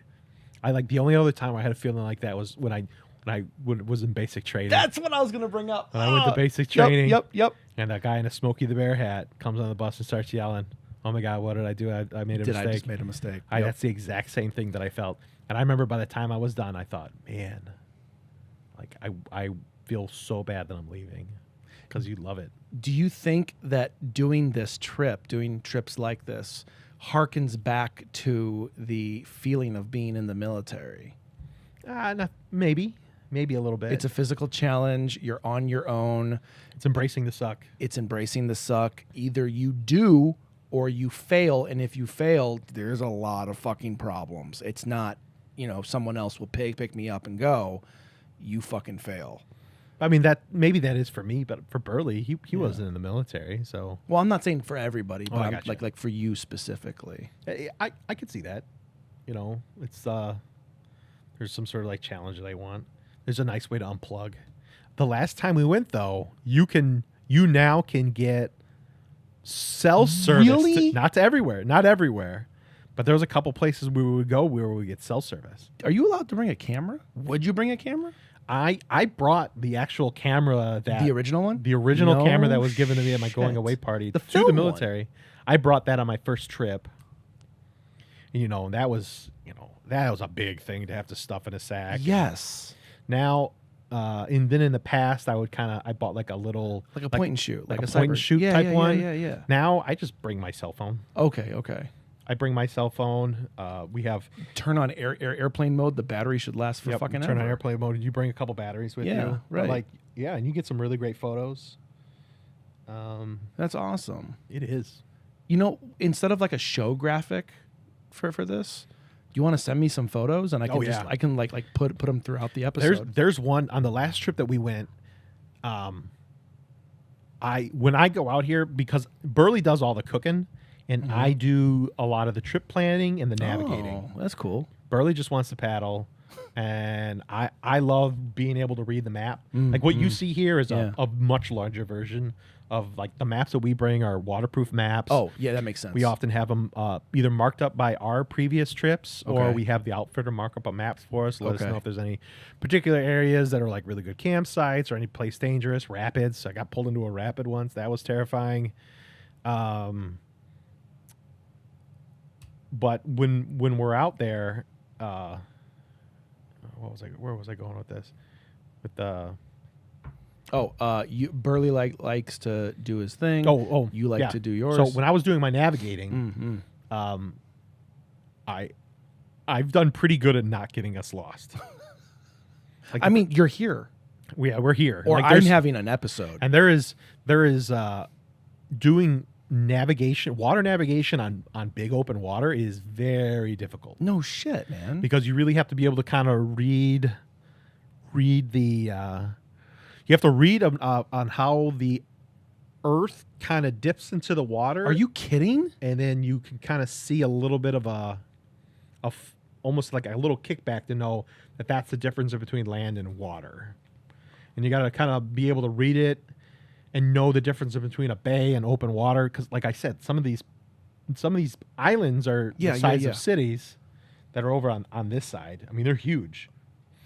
But there was one time where we went out. It usually like you'll pick some features on the map and you'll be able to like pick a target, and you got to pick like what's the best way to get out of here. You'll often do something like, if I put my right hand on this coast and like just kind of like fold your whole way through, something like that, almost like in the way that you would like traverse through a museum or something. Yeah. There was one place, or it was one time, but there was zero wind, and the water was so flat and glass-like. No shit. Everything was a perfect reflection. I've never seen that. And I could not tell the difference in between what was real and what was a reflection. I've always wanted to see that. It was crazy. I've only seen like in movies where people will be stranded and they'll kind of give you the idea of what it looks like. Right. But we were out there, and I have some photos I can show you where it's like glass. You can't tell what's land and what's sky. I mean, it's weird. It's like you are floating in the sky, because it was a perfect blue sky, and it was just blue, land, blue. I've seen photos, I've seen art, I've seen movies. Movies are not the same thing. But that is one of the things. Like I have a checklist in my brain that I don't really have like the exact list, but when I hear it, I'm like, that's on my list. That's one of the things that I need to see. But I'm not going. I don't know if I can. Yeah, I'll wait for the retention pond behind my house. Just So when to have a nice you day. go on vacations, what do you look for? Not fucking this. But it's not. This isn't about me. My vacations are pretty much staycations. I love my house. I love being at home, man. It is like the greatest feeling on the planet. Going outside scares me. Because you get sunburned. I mean, that's definitely one part of it. And we didn't even talk about the fact that 2 weeks ago you came here like black. Yeah, Like you were I- dark. Yeah, I got pretty burned. Something I also think that is weird. Like, I don't go on these with my wife. Like, Do you want to? I would love to, but like, she likes going to the beach, and I just don't get it. I don't get the beach either. Like her talking with her now, she says like her family would go there, like they would just kind of sit on the beach and drink. I was like, I don't know. I'm like, I like drinking, but I don't like drinking that much. It sounds awful. It sounds awful. It sounds like punishment. It does. I couldn't like just be drunk in the sun like that. Yeah, Sounds yeah, like a no. nightmare. Like Yeah. I don't get loaded out here. Like you'd be you could die, yeah. and you wouldn't know. Like you wouldn't know that. Oh, maybe I should get my mouth out of this water. I mean, I've only been that drunk a couple times, but I do drink out there. I mean, Not- of course you not, do. Not a lot. What Like, are you, a don't drink- fucking moron? an idiot? we actually do have it down to a science. I take notes every time I go out there, and we have it. It's a half bottle per person per day. No shit. I drink about a half a bottle over the course of A bottle of what? like sipping stuff. Okay. Not like beer or wine. So but like it'd be bourbon. No, like a lighter version. Like bourbon would be like that stuff's like 80 proof. This is all way lighter stuff. So it'd be like, Gotcha. more like something that's like probably like 25%. I mean, it's not. Margaritas. You're bringing like No. blenders and shit in the No. canoe. And No, I mean like it'd be almost like just a little bit above a liqueur. okay. Yeah. I fear if I would go on this, I would be Aziz from Parks and Rec. Just complaining the whole time. Well, I mean, Or there's shooting shotguns in the air. Yeah, well, that too. But zero, I would absolutely be complaining the whole time. But I would have the tent with like the AC and the video game system. I mean, that might be a big reason why people don't like going on these trips. Because it's easier. But I feel like there's people that probably would love to go on these trips, but they have kids and they can't do these trips. But then again, Burley has a kid and he still goes on And he these still trips. goes on the trips. But he does this professionally. Okay, so speaking of kids, for beginners, what would you start them to buy or do before actually going on this trip? Like, are there classes? Are there organizations they can meet up with, kind of an education? Question B, how would they get started to do this? And then question C, what locations would you suggest for someone who is just starting? And how long of a trip would it be? I think as far as gear, Did I ask too many questions in a row? no, I'm sorry. I think something that's like real simple. It's kind of expensive, but it makes like your trip way more comfortable. Is buying like an actual comfortable life preserver. Oh. Like that is like having one of those is incredibly helpful. Okay. Like you don't have to buy like the fancy paddle. You can always rent one. I mean, it's Right, nicer if you have like the longer trip. But I think like a really comfortable life preserver would be really nice. Your comfy socks, big time. Yeah. Having have a nice like a smart wool is really nice. Smart wool. What's that? What's smart wool? They just it dries out really a lot easier. Okay. So that they don't get like super soggy. And a nice pair of boots, nice portage boots that drain well would be nice. You're gonna be wet the whole time, right? Like that's You- pretty much the If assumption. it's raining, you're gonna be. And, you're gonna have rain gear. You always got to have your rain gear close. It's one of those things. If you bring the rain gear, it won't rain at all. Yeah, but right. Once you forget it, or if you pack it, then it's going to pour the whole time. Yep. Having a nice either hammock or a nice tent is super helpful, and a nice sleep system. System. Yeah, What's a system? So with your sleep system is you got to have some sort of insulation, whether you're going to be on the ground or you're going to be in a hammock. Okay. If you're in a hammock, hammocks get cold if you don't have something underneath you. No shit. Super cold. So you got to have it's like it's called an underquilt. So you're essentially making like a big taco. You have it's like a bungee cord that holds a blanket underneath you. Okay. Then you're inside of your hammock, and then there's a bug net that's on top, and then you are either inside of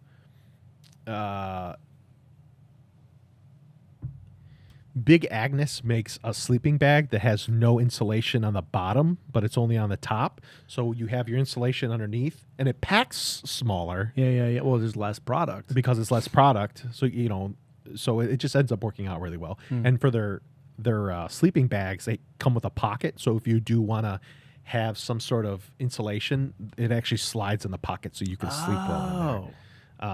And there's a bunch of different types of hammocks to have. So those are also very, very helpful. So before we get on to the starting part, you mentioned a brand. What brands are like good to know, and what brands should people stay away from?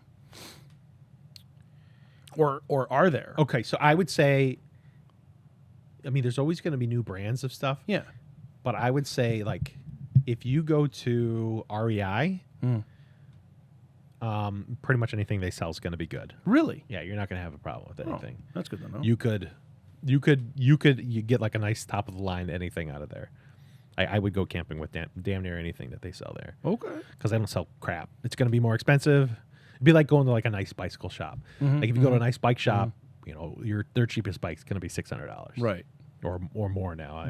But you're going to get something of But you're going to get something good. So of go, value. Yeah, go to REI. Ooh, and I would say if you go to REI, sign up for the rewards program. Yeah.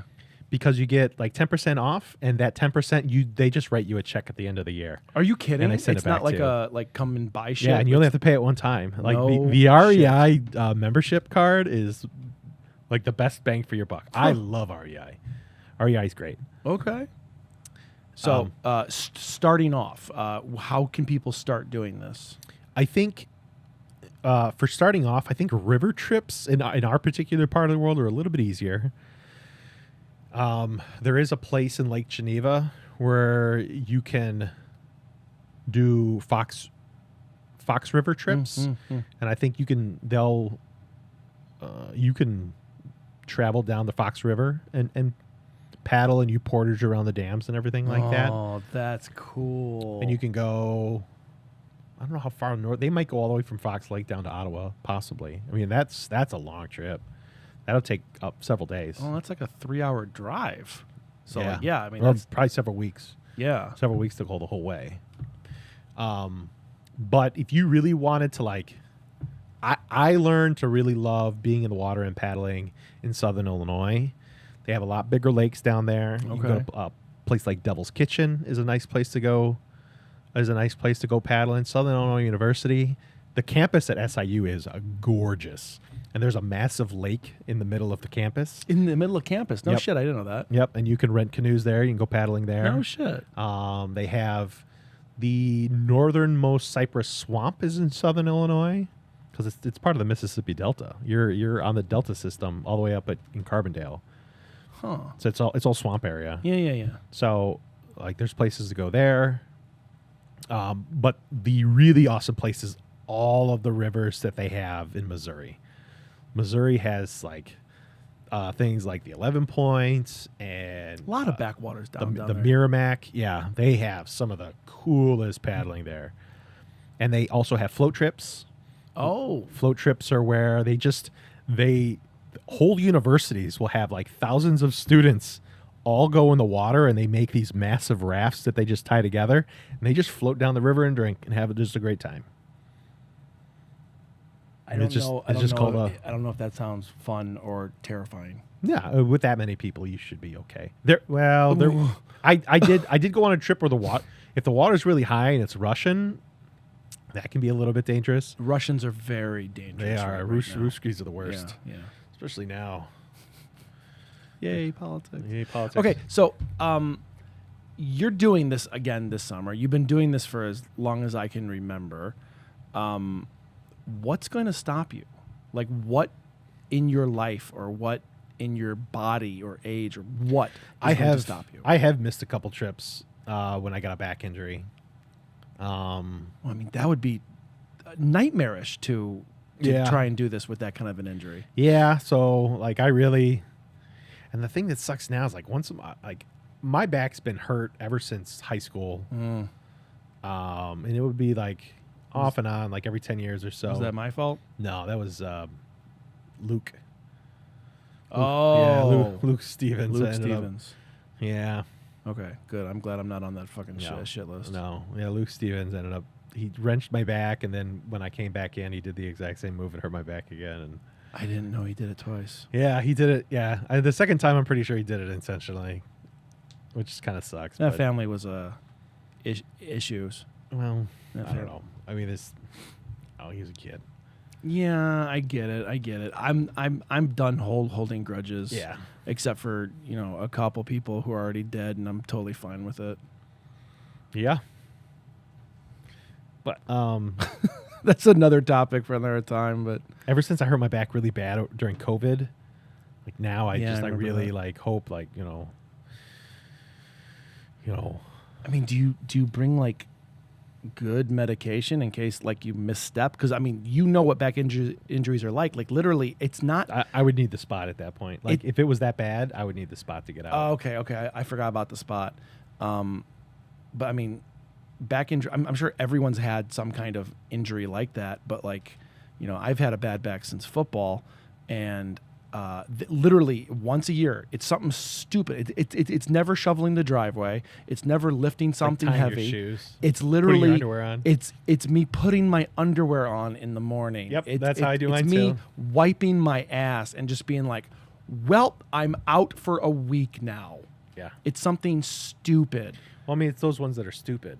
I guess like when I have like my portage pack and everything on, I'm being more careful. You think so? With that stuff than I am, because you're not like lifting and jerking. It's just not a thing. It's when you're not thinking about it and you're just.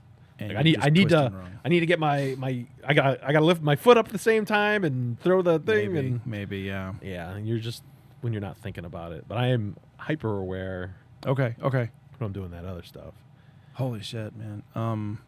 So we got off topic, but you said what would make you stop? What would make you stop doing this? I don't know. Probably age, injuries, or somebody not to go with. I'd love to do a solo trip. If I did a solo trip, I'd want a boomer. I'd want a dog. Yeah, right. I don't know. Burley, he did he did one, maybe 2 trips by himself, but he always had like a dog with him. And man, like having a pet with you, I get that. If you do the pet, then you got to sleep on the ground, so they have a place to sleep. They sleep and with they got to you? be pretty chill too. Boomer can like sleep in a tent; he's totally fine. Like when I had Eddie, there's no way Eddie would do that. Yeah. And you need a good sized dog that's not going to freak out in the canoe. Yeah. So there's a lot of training that's going to go into that. Yeah, of course. Which is a little bit harder. You don't just go into that thing. When I moved back here from Colorado, I did tell Heather, because we moved for her family, I did say, the only stipulation of that is we have to buy a canoe. And she still hasn't. We haven't done it yet, but it's on the list. How much do canoes run? If we get a Kevlar one, well, you said there were 2,000 or 3,000 more. Yeah, you could probably spend like $4,000 on a Kevlar canoe. That doesn't sound that bad actually for something that actually gets use. Yeah, and the thing with that, like, that'll be good for a very long time. Yeah. And rental for like a Kevlar canoe could be, like 2 guys could be $100 a day, so $700 a trip. Okay, so that's so a couple years you're paying for it. But what's the resale value like? They're on great canoes? if you really? take care of them. Yeah. Okay. I mean, so it sounds like not a bad idea at all if you are continuing to do this. If I had a Kevlar canoe, I don't know if I would do like river trips with a Kevlar No? canoe. No, because I don't want to beat on them. You want to be like real. You got to be pretty ginger with a Kevlar canoe. If I had like if I was able to, I'd have the Kevlar canoe for just the boundary waters and trips like that. Yeah. For the portages and stuff like that. Because of the portages and stuff, because they scratch easier. That sounds shitty. But like if you just get like an aluminum canoes are going to last forever. What about carbon fiber? Like all my camera gear is going carbon fiber, and it costs a fuck ton more. But my God, it saves me on my back. There might be. I don't know if I haven't looked into it. Because Kevlar is like malleable. It's like no, I mean this stuff is pretty hard. I'm not saying it's like fabric. It's whatever. But in my mind, when we got pulled into a rapid once in Kevlar canoes, I was looking at the map and I was trying to figure out where the next portage was going to be, and we were passing up a group of people. It's like it's the very first day that you go in, and around. See you later, fuckers. Well, okay. Here's the thing. When there's like a time in between like 3 to 6 o'clock where like the sun's starting to go down, you want to get your tent set up before it gets dark. You want the fire going. So somewhere in between 3 and 6 at the way latest, where you want to like pick a good spot and you want to be there. And it's always awful when you look at your map and you'd be like, this is a 4-star, but right here, this is the 5-star. Gotcha. And do those guys know that this is a 5-star? So, and this will happen. We're like, you'll be paddling, and they're going to paddle a little bit faster, and you're going to paddle a little bit faster. Because you want the to pass them up 5-star. because you want the 5-star. Yeah. Right? And we got onto the lake. It was our very first day out. First day, I'll often, when I kind of set the days up, I'll make that be definitely the 10-mile, maybe an 11-mile day. Because, well, sometimes it depends on how late you're going out there. Like if you don't get to start until late, then it could be bad. But your longer days you want to do in the beginning because you got a lot more energy. And then, you don't want to be doing 12 miles on the last day is a rough. So anyway, we were getting to a point where we had 2 more lakes away to go, and we wanted to get in front of these guys because the way it's set up, like if they get to a portage first, we have to wait in our canoe and wait for them to be done. Right? Wait. It's good etiquette. You're kidding. It's good etiquette because they got there before you, and you don't want to take up the trail. And I don't remember if we pack well, so we are able to portage super fast because we got everything set, everything's in 2 packs, But and everybody else.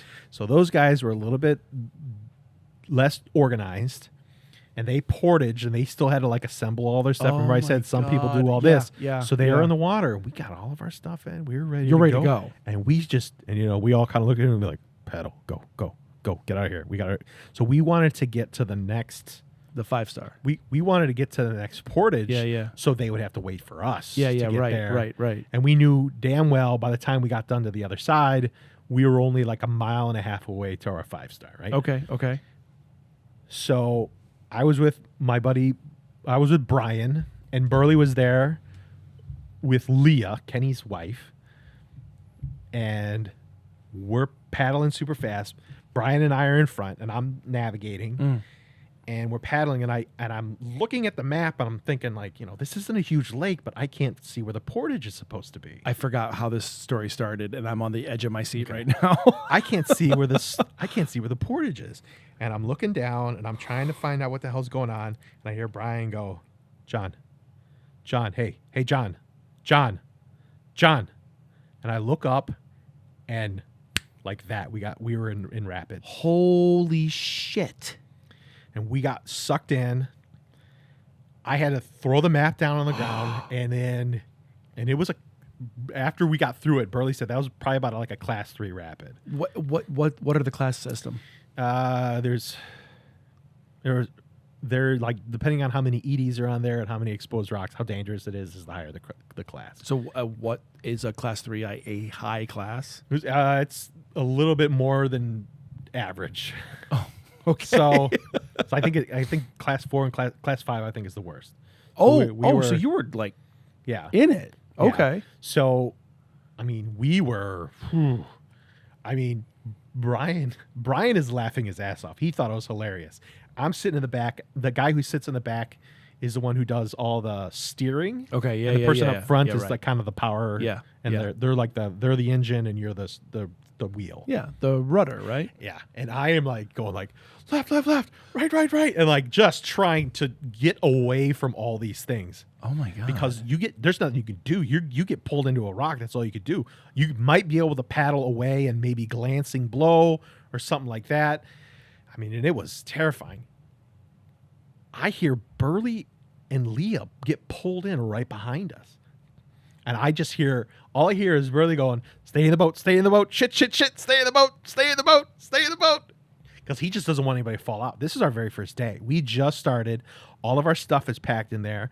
We've been preparing for months for this trip. And within a few hours of our very first day, we got pulled into rapids. And we ended up getting popped out the other side. We ended up talking due to the Kevlar. We had a Kevlar canoe on that. And they put Burley and Leah had a big dent in theirs if they were able to pop out. Okay. But I mean, that's very worrisome because a Kevlar canoe is not going to take it as well as like an aluminum canoe. Oh, okay. Like trying to figure out like how the hell did that happen? Where we had our map right where the crease was. It literally said rapids, but because it was worn away, you couldn't read it. No shit. Because it was like it was just to the left of where the portage was supposed to be. If we would have like stuck to the right and I could have seen where the portage was, we would have ran right into it. But we ended up going. We were left, like literally, we were to the left 20 feet and not paying attention. Oh my god, that's fucking scary, man. I mean, I kept looking down trying to figure out where we were going while we were paddling. And Brian didn't say. Brian just paddled right along into it Because he's a machine. And because he's a machine. And Burley and Leah, like lemmings, just followed us into that mess. But I mean, we got through. And you're alive and you're here. And we're alive and we're here. So Yeah. It makes for good stories. It makes for a great story. What's that sign I have in my garage? Bad decisions lead to good stories. Good decisions lead to nothing. Whatever it says. It's one of the things I got from my wife's stepfather when he died. We went to his garage and we were allowed to take something that reminded us of him. And I was like, that is exactly it. That does work. I'm absolutely saying it wrong, but that's what the gist of it is. I think I told you about it was a poster that I had growing up of a cat hanging. Did you really have this? Because you mentioned this for the movie. When I do right, no one remembers. When I do wrong, no one ever forgets. Yeah. And it was literally like a cat hanging. You really from had spaghetti. that? Yeah, it was on my wall. Oh, I thought that just came out of your dome. No, I grew up with that staring at me. That's fucking terrible to have in your room. My parents always said that they gave me like this spiel of like 10 attaboys equals 1 oh darn. I've heard something like this before. Yeah, like, you could do 10 great things, but like screwing up really bad once erases all the good things. All of them. Yeah. And I guess I used to do a lot of oh darns instead of attaboys. And I don't know. I guess they gave me a poster to remind me to be good. They gave you that poster? Yeah, my parents gave me that poster to remember. That is to epically be good. worse. I mean, I still remember it. I know, but if you got that out of like a Mad magazine, I'd be like, okay, that's great little gag. But if your parents got you that, Yeah, I guess it's better than like an Obey poster or something. is it though? Big Brother? I don't know. Maybe not. Always watching you. Big Brother is always watching you fail. Stop being a piece of shit, son. I mean, that's what I'm getting from that. Oh, well, I mean, I guess I didn't think of it that way, but all right.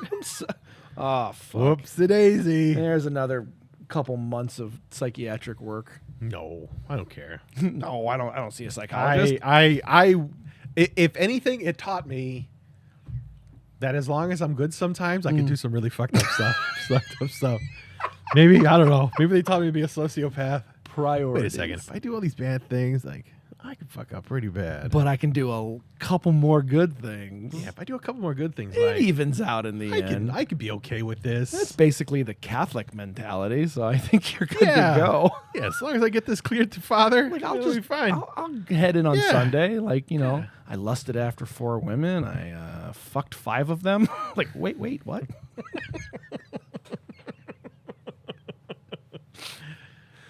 Yeah. 10 Hail Marys and send me the pics. That's I don't know. At one point, I would love to have a conversation about religion. I think it's extremely diversive. This is after my you have a small God speech. Yeah. We could do that. I would love it. You got to talk about it next time. Yeah, maybe I'll. There's actually something I've been wanting to buy for a long time, but they don't make it anymore, and I really want it, but like it'd be hard to like. I don't know. I'm done explaining what makes me happy. I just want it to do the things that make me happy. I feel like anything that really I enjoy, kind of like what you're talking about here with the boundary waters. I feel like the things that make me happy, I have to like overtly explain, and I just don't want to do that anymore. It just like when My Little Pony came out, generation 4 or 5. This is how good I remember it. Lauren Faust's version. It was so good. The writing was good. The animation was good. The voice acting was good. The stories were good. It was really fucking good. I enjoyed the shit out of it, and it got such negative reviews from the population because they thought, "Oh, is this the bronies thing?" This is the bronies thing." Yeah. Sorry, I jumped the gun there. Bronies became, the underdog. Everyone made fun of them for wanting to fuck ponies, and it's like that's not what it's about. I'm watching fucking. I'm just watching a cartoon that I love, and I love animation. I'll always give animation a chance before I give live action a chance. I was into anime at a very young age. I got shit for that all the time. I was into ICP. I still get shit from friends every once in a while from it. I'll gladly shovel that every once in a while. And that's totally fine. But I actually have photos of you coming to a concert with me. I remember that. In full regalia. I remember. Yeah. That was a Hollow Wicked. That was a Hollow Wicked. That was 19. Oh. It was October 31st, 1999. 1999, correct, sir. Yeah, we went with Chuck. Jesus fucking Christ. Shut the fuck up, Bill. Yeah, I remember that. Oh my God. That was amazing. I never saw those two guys ever again. That was hilarious. Kevin was there too. Yeah, Kevin was there. Holy shit.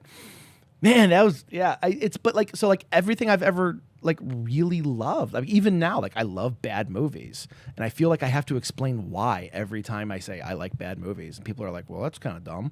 I'm like, "Well, let's just leave me the fuck alone."